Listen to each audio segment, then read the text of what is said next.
बोला देशमाने साहेब बोला. मी मागे तुम्हाला म्हणालो होतो ना, एक महत्वाची कामगिरी आपल्याकडे येऊ शकते आणि त्यासाठी मी तुमचं नाव सजेस्ट करणार आहे. एटीएस मधून एका ऑपरेशनसाठी रिकमेंडेशन आलंय माझ्याकडे. विचार करा. हा म्हणाला होतात. एक काम करा, आजची सगळी कामं बाजूला ठेवा आणि 6 रोडवरचं एटीएस ऑफिस आहे तिथे पोहोचा. आलो लगेच आलो. नमस्कार सर. त्या विकी बाबांच्या अगेन्स्ट भोसलेकडे काय पुरावे आहेत? त्याची काही कल्पना नाही सर. कल्पना नकोच आहे. હું અહીંયા કલ્પના કરવા માટે નથી આવ્યો. પુરાવે काय आहे ते सांग. काही ना साहेब, ते भोसले साहेब आम्हाला काही सांगतच नाही, काही कळूच देत नाही साहेब. पण त्याचे असतील ना काय ते लेफ्ट राईट हँड असतील ना. काही ना साहेब, त्या जमदाडे मॅडम मागे नाही का ते मामलेदार साहेबांनी त्यांना हाडतूड केलं. अहो तेव्हापासून आमच्यावर जाम खुन्नस खाते, काय सांगतच नाही. बरं मी काय म्हणतो साहेब, त्या भोसले साहेबांचं सोडून काही विचारा ना, मी तुम्हाला उद्या माहिती देतो. तुझ्या बायकोच्या भावाला केमिस्ट शॉपसाठी लायसन्स જોઈએ ने. हो हो हो हो साहेब.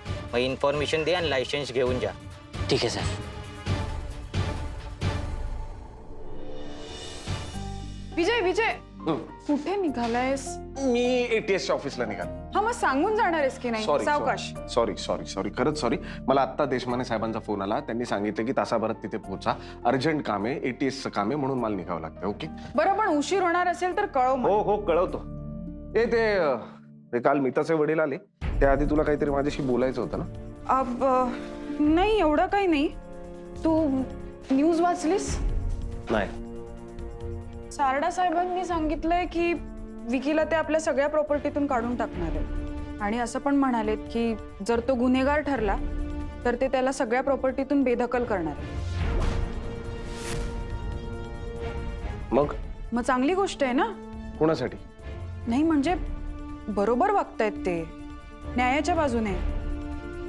दुसरं कोणी असतं तर कव्हर अप केलं असतं. मला जेन्युइन वाटतायत.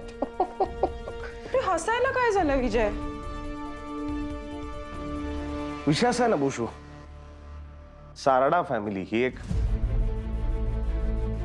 प्रॉब्लेम माझा झालाय. काय ना, मला कोणावरही विश्वास ठेवता येत नाही.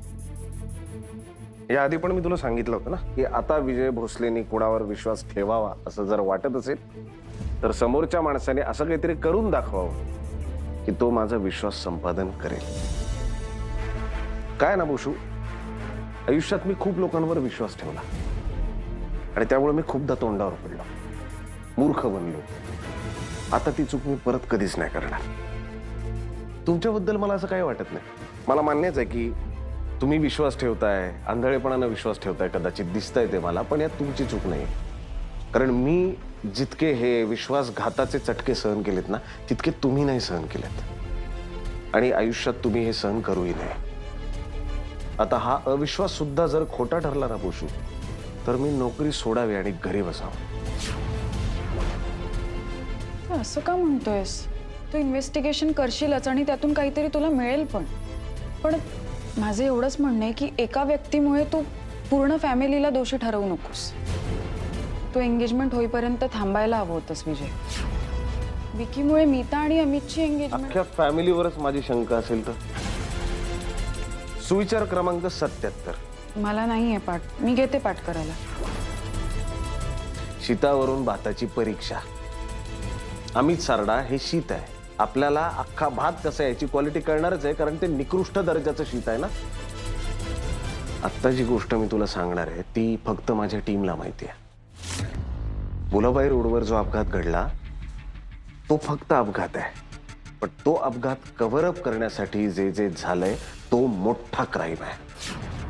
तो कव्हर अप करण्यासाठी किती माणसांचे जीव गेलेत. एक तर माणूस तुला माहिती आहे, तो म्हातार बाबा. तूच सांगितलंस ना की कुठलं तरी सॉलिड भारी पॉयझन होतं. सेलियम बॅग्रेड. करेक्ट. ते पॉयझन सहजासहजी मिळत नाही, अवेलेबल होत नाही. पण ते ज्या माणसाकडे असेल तो सिरियल किलर असेल, तो खूप वरचा असेल. का मारलं त्या म्हातार बाबाला? ही गोष्ट तुला माहिती असलेली. आता मी अजून एक गोष्ट सांगतो. भुलाबाई रोडवरची केस ज्या पोलीस स्टेशनला रजिस्टर आहे ते पोलीस स्टेशन म्हणजे अँथनी नगरचं पोलीस स्टेशन. तिथला इनचार्ज मामलेदार तो मिसिंग आहे. आता बोल. आणि माझं गट फिलिंग आहे, रादर हलकी कुणकुण पण आहे मला, की मामलेदार हा सारडांसाठीच काम करायचा. अचानक त्याची गाडी रस्त्याच्या बाजूला ऍक्सिडेंट झालेल्या अवस्थेत सापडते. रस्त्यावर त्याचं रक्त पडलेलं असतं आणि मामलेदार गायब असतो, बॉडी सापडत नाही. आता मला सांग, हे जे काही घडतंय किंवा घडवलं जात आहे हे एकटा विकी सारडा तर नक्कीच घडवत नाही ना. म्हणजे याचा दुसरा अर्थ काय की कुठली तरी एक यंत्रणा आहे जी विकी सारडाला प्रोटेक्ट करण्यासाठी कार्यरत आहे. आता ती यंत्रणा घरातली असू शकते, घराबाहेरची असू शकते, कुठलीही असू शकते, पण यंत्रणा आहे. आणि त्यामुळे हे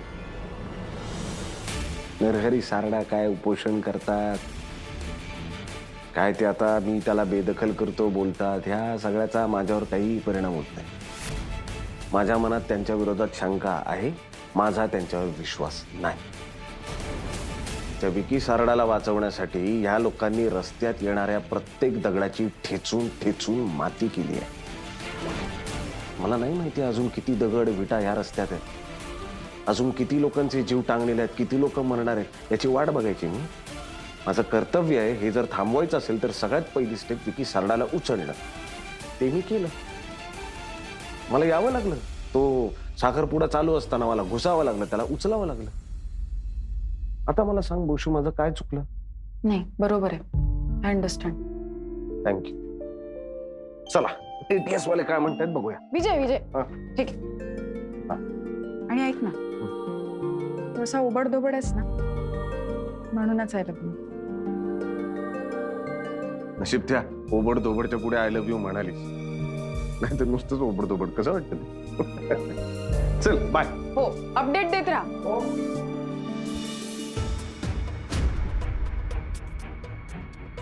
काय पर्वतकर, फायलींचे कसले पर्वत तयार केलेत? मॅडम तुम्ही काय नाही मॅडम, चहा सांगू तुम्हाला? कशाला? मी येतेच म्हणजे आता यायलाच पाहिजे ना. काय पाहुणी आहे का, असं काय वागवत आहे? सहज आलात मॅडम?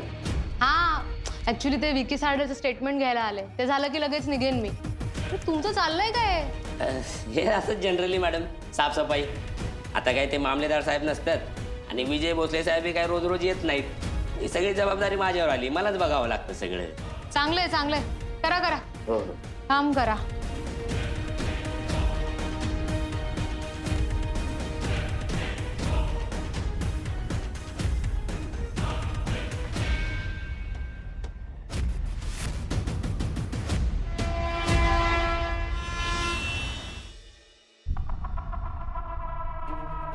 का हो साहेब, अर्जंट बोलून घेतलं?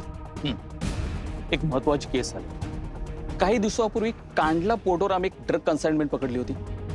बरं. त्यातूनच एक शॉकिंग माहिती मिळाली. 15 ऑगस्टला टेरेस अटॅकची शक्यता आहे. काय? हो. त्यांना इथला लोकलच माणूस हवा होता, म्हणून मी तुमचं नाव सजेस्ट करणार होतो, पण त्याची गरजच पडली नाही. म्हणजे कारण चीफ ऑफिसर तुम्हाला ओळखतात. आजकाल ना कोणी मला ओळखतंय म्हटलं की पोटात गोळाच येतो. कोण आहे? सारडा साहेब, खरं म्हणजे या क्षणी माफी मागण्यापलीकडे आम्ही काहीच करू शकत नाही. अहो, मी खरंच सांगतो की ह्याच्या अगोदर एवढं अपराधीपणासारखं मला कधीच वाटलं नव्हतं. सरोदे साहेब, ठीक आहे, जे काही झालं तर तुमचा दोष नाहीये ना, तुम्ही का वाईट वाटून घेताय?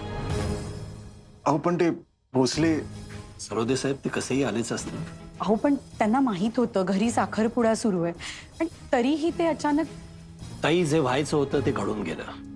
तुम्ही दोघेही आता त्याचा विचार करू नका आणि त्यामुळे आपल्यात कसलाही फरक पडणार नाहीये.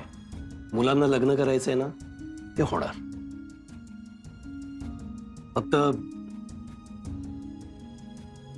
मला बेटाजींना एक प्रश्न विचारायचा आहे. उद्या लग्नानंतर बाहेरच्या जगातली कुठलीही गोष्ट, कुठलीही, आणि ही फॅमिली, या घरातली माणसं, यापैकी एक काहीतरी निवडायची वेळ आली तर काय निवडाल? डॅड, असं का विचारताय? आय मीन, अर्थात हे घर.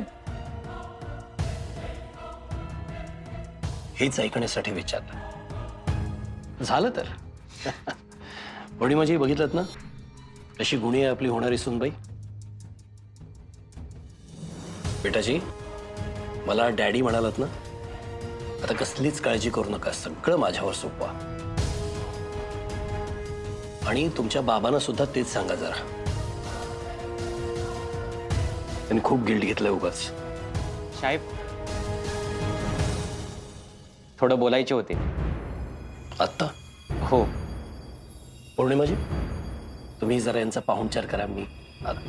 हो. बसा सरळ दिसेल. आलो ताई.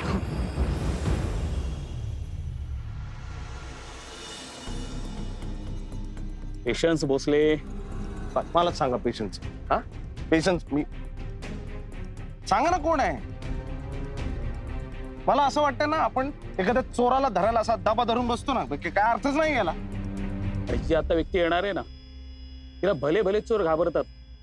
खरं तुम्ही अजून सस्पेन्स क्रिएट करा. अहो काय सांगा ना, मला असं वाटतं 10वी-12वीचा निकाल लागणार आहे माझा. कोण आहे सांगा ना, नाव सांगायला काय प्रॉब्लेम आहे. देशमाने. भोसले, पेशन्स म्हटलं ना, चल चल गाडी आली.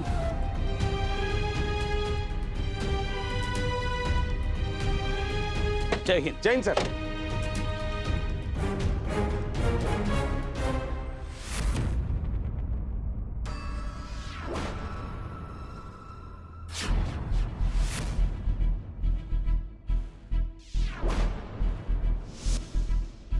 असं पोचायचं असतं वेळेत. अरे के मॅडम. काय अजय, हसू नको, कामाला आलोय आपण. Okay madam. देशपांडे चला पटपट. देशपांडे कोण आहे? आजपासून तुम्ही देशपांडे आहात. चला ना तुम्ही. चला चला. याला ब्रीफ दिलंय का? देशपांडे ब्रीफ दिलंय का त्याला? हो मॅडम, अगदी थोडक्यात दिलंय. संपूर्ण माहिती अजून दिलेली नाहीये. 15 ऑगस्ट. 15 ऑगस्ट जवळ येतं अजय. परवा. 36 तास टू बी प्रिसाइज. आपल्याकडे सुद्धा तेवढाच वेळ आहे. कांडला एअरपोर्टला यांनी एक कन्साइनमेंट पकडली. त्यातूनच मुंबईवर होणाऱ्या पोटेन्शियल थ्रेट बद्दल कळलंय आपल्याला. विषय असा आहे मॅडम की गेले 76 वर्षात 15 ऑगस्ट किंवा 26 जानेवारीला कुठलाही टेररिस्ट अटॅक मुंबईत झाला नाही. कारण मुंबई पोलीस सतर्क आहेत. इतकी वर्ष झाला नाही, याही वर्षी नाही झाला तर चांगलंच आहे, पण चुकून झाला ना अजय, तर स्वतंत्र भारताच्या इतिहासात देशाला सगळ्यात मोठा काळिमा लागेल. 36 तास आहेत फक्त आपल्याकडे. वेळ लागत असेल तर श्वास सुद्धा घेऊ नका. काम खूप आहे, वेळ खूप कमी आहे.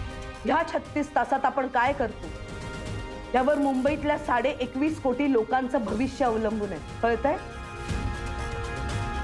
हे 36 तास तुमच्या आयुष्यातले, तुमच्या करिअर मधले, या शहराच्या दृष्टीने सगळ्यात महत्वाचे 36 तास आहेत. So get your act together and fight. Have I made myself clear? Yes madam. Stop वॉचला 36 तास.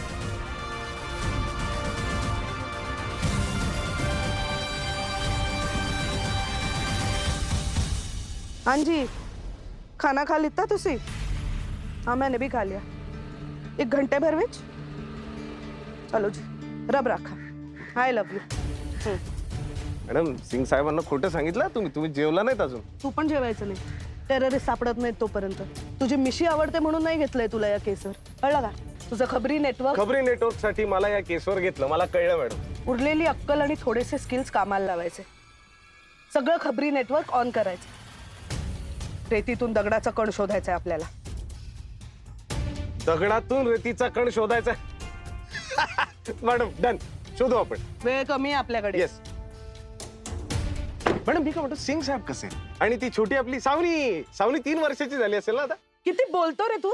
तुझ्या बाबा अजून एक होती ना, काय नाव तिचं? जामसांडे. हा आहे अजूनही का? तर घरात बसून पोरांचे डबे भरते. SI Jamdade madam. नाही आहे ना, एका महत्वाच्या केसवर आहे ती. पण मॅडम विश्वासू माणूस आहे आपल्याकडे. एसआय सलमान मुकादम. खरंच विश्वासू आहे? 100%. मॅडम तुमच्या बरोबर पण ते हे होते ना, श्यामजी ते बरे? श्यामजी इज नो मोर. अरे बापरे, सॉरी. मला कधी झालंय? फालतू प्रश्न विचारून झालेत का? काम करायचं का? Yes madam. चावी जर.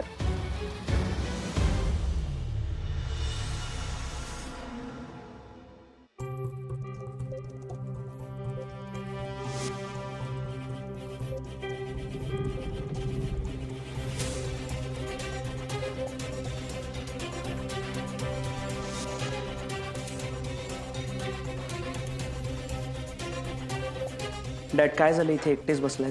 नाही काही नाही, मी असंच. तुम्ही जो निर्णय घेतला त्याच्यावरून सगळ्यांना जो त्रास झाला त्याच्याबद्दल काही? सगळ्यांचं ठीक आहे अमित, ते एक्सपेक्टेड होतं, पण पौर्णिमाजी जरा अपसेट झाल्यात ना, तर ते ती माय, तिला वाईट वाटणारच, पण तुम्ही ग्रेट आहात. अरे खाली का बसतोस, वर बस. डॅड बसू दे मला. तू वर डॅड प्लीज मला खाली बसू दे. काय झालं? लहानपणापासून मला माहिती होतं की माझे डॅड खरंच ग्रेट आहेत, पण आता क्षणाक्षणाला ते जाणवतंय. अमित जे केलं तेच करायला हवं होतं. मान्य डॅड, करायला हवं होतं, पण प्रत्येक जण नाही करत. तुम्ही ते करून दाखवलं, म्हणजे स्वतःच्याच मुलाला सगळ्या पदांवरून काढून टाकलं तुम्ही. डॅड, यासाठी नैतिकता लागते. I am really proud of you. आता तू उठ आणि इथे बाजूला बस. चल डॅड, मोठा झालायस, माझ्या बाजूला बसण्यात. आणि अमित, तू समजून घेतलंस ही खूप महत्वाची आणि मोठी गोष्ट आहे माझ्यासाठी. आणि तुझ्यात नैतिकता आहे, तुला ते कळतं, याचा मला खूप अभिमान आहे. हेच तर हवं असतं ना बापाला, आणखी काय हवं असतं? सर, ते पोलिसांकडे काय पुरावे आहेत ते कळलंय.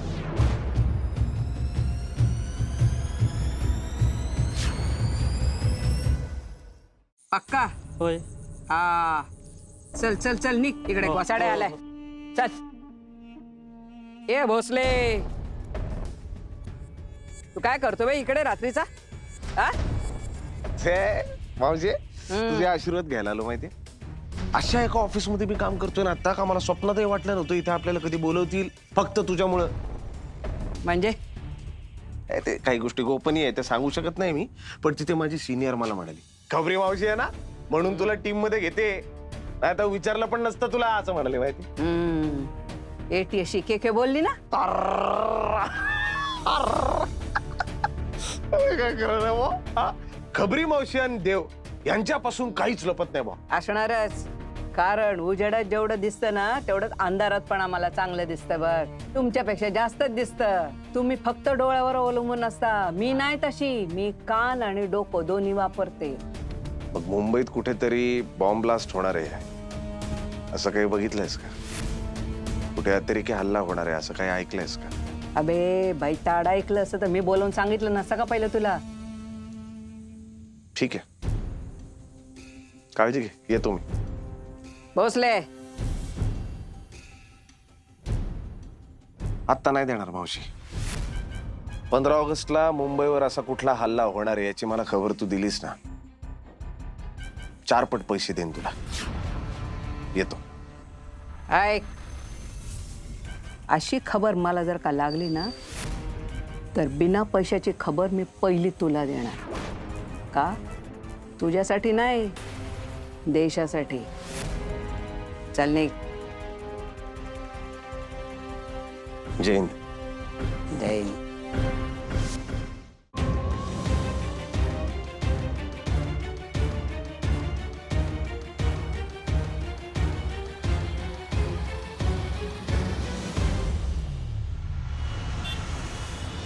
जास्त बोलू नको, विचारतील तेवढं.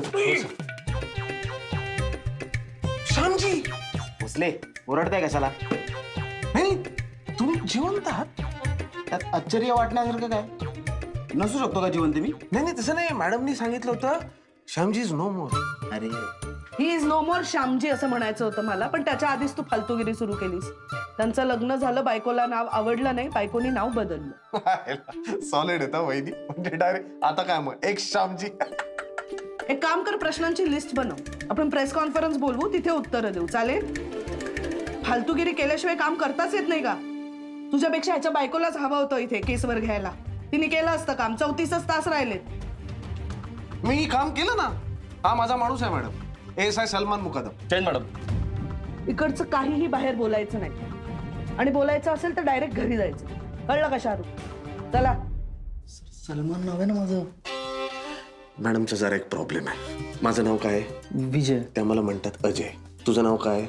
सलमान. शाहरुख. शाहरुख सलमान खान महत्वाचं रे बाई. तुझं काय पण श्यामजी हे नाव नाही, मग आता काय नाव आहे? श्यामजी. Yes madam. अच्छा, श्यामजीच नाव आहे. मग त्याच्या लोक शायनिंग मारतो, श्यामजी नाही. श्यामजी. अजय, काय घर बांधायचंय का तिकडे? आलो मॅडम. सोशल मीडियाच्या काही अकाउंट्सकडे नीट लक्ष द्यायला लागतं, खास इन्व्हेस्टिगेट करायला लागतं. हे घे. म्हणजे काही चॅट किंवा कॉन्व्हर्सेशन संशयास्पद वाटले की लगेच इन्व्हेस्टिगेट करायचं. म्हणजे नॅचरली असं काही टेररिस्ट अटॅक होणार आहे असं कोणी डिरेक्टली बोलत नाही, कोडमध्येच बोलतात. असे काही अकाउंट्स असतात ना जे देशाच्या विरोधात, सरकारच्या विरोधात, एस्टॅब्लिशमेंटच्या विरोधात सतत बोलत असतात. त्यांच्याकडे जसं आपलं खास लक्ष असतं तसं अतिरेक्यांचं पण असतं. कसं आहे, या लोकांना सरकारच्या विरुद्ध काहीतरी काम करायला लावणं सोपं असतं. त्यामुळे अतिरेकीही त्यांच्याकडे त्यांना आपल्या बाजूनी घेण्यासाठी पूर्ण प्रयत्न करत असतात. कळलं? आणि आपल्या देशात अशा लोकांची कमी नाही ना मॅडम. म्हणजे काय, सोशल मीडियावर तर प्रत्येक जण एकमेकावर बोलतच असतो आणि निगेटिव्हच. माझं तसं म्हणणं आहे ना, विरोधी पक्ष वगैरे बंद करायला पाहिजे. सोशल मीडिया नावाचा एकच पक्ष करा.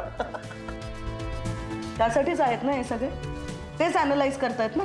पण मॅडम हे सारखे ते अलर्ट पॉपअप होतात ते कसले? शाहरुख, मी इतका वेळ काय सांगते, हे रेग्युलर रेड फ्लॅग्स आहेत. पण आता आपण ह्यांच्याकडे संशयाने बघण्याचं कारण नाही. रस्त्यावर खूप खड्डे आहेत म्हणून महानगरपालिकेच्या विरोधात बोलणारे, त्यांना शिव्या देणारे हे आत्ता तरी आपल्या संशयाच्या नजरेतून लांब आहेत. Have I made myself clear?